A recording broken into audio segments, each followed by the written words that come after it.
جی السلام علیکم جی میرے پیارے بہن بھائی میرے دوستوں کیسے ہیں؟ ٹھیک ہے، سب خیریت ہے؟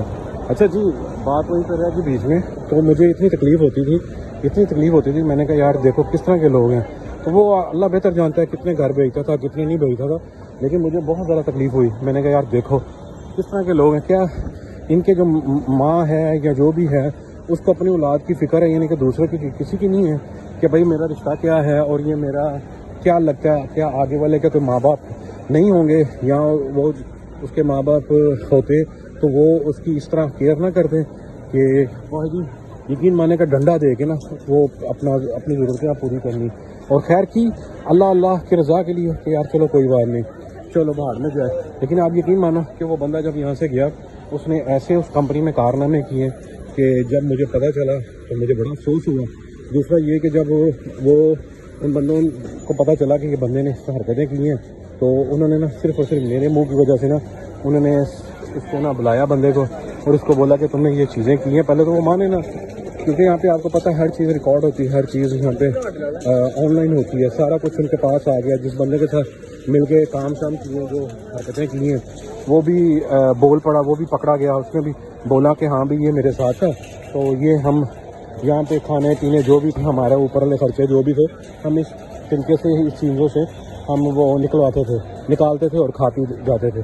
تو خیر انہوں نے مجھے دیکھتے ہوئے، میری سروس دیکھتے ہوئے یا سمجھ لیں کہ میرا ایٹیٹیوڈ دیکھتے ہوئے انہوں نے اس بندے کو کہا بھائی تم اس طرح کرو کہ یہ جو ہے نا چھوڑ دو برانچ، تمہیں ہم دوسری برانچ میں ڈالیں گے. حالانکہ انہوں نے دوسرا بندہ جو مین تھا اس کو انہوں نے کینسل کر دیا تھا اور اس کو پھر چانس دیا میری وجہ سے. اور انہوں نے کہا کہ تھوڑی دیر تمہیں ہم یہاں پہ ڈالیں گے اور تمہیں دیکھیں گے، پھر اس کے بعد تمہیں یہاں سے چینج کر دیں گے صرف اور صرف تمہیں اس بندے کی وجہ سے جس بندے نے تمہیں یہاں پہ لگایا اس کی ریپوٹیشن دیکھتے ہوئے. تو خیر اس بندے نے کہا تھا جی نہیں جی میں نے کرنا ہی نہیں، یہ ہے وہ ہے. کیونکہ وہ ریسنٹلی چھٹی کاٹ کے آیا ہوا تھا تو اس کو چربی چڑھی ہوئی تھی. چربی تو چڑھ گئی تھی اور اتر بھی گئی ہوگی اب پاکستان میں. تو خیر وہ لڑ لڑ کے اپنا حساب کتاب کر کی ہے. جو بھی تھا اس کا 2 سال کا بنا یا 2.5 سال کا بنا ہے گریجویٹی وغیرہ وہ بھی انہوں نے دی، ہر چیز اس کو دی. اور جناب اس نے وہ بھی میرے پر بم پھوڑ دیا. اس نے وہ بھی بولا کہ جی اس بندے کی وجہ سے انہوں نے مجھے نکالا ہے، اس نے مجھے نکلوانے میں سب سے بڑا ہاتھ اس بندے کا ہے.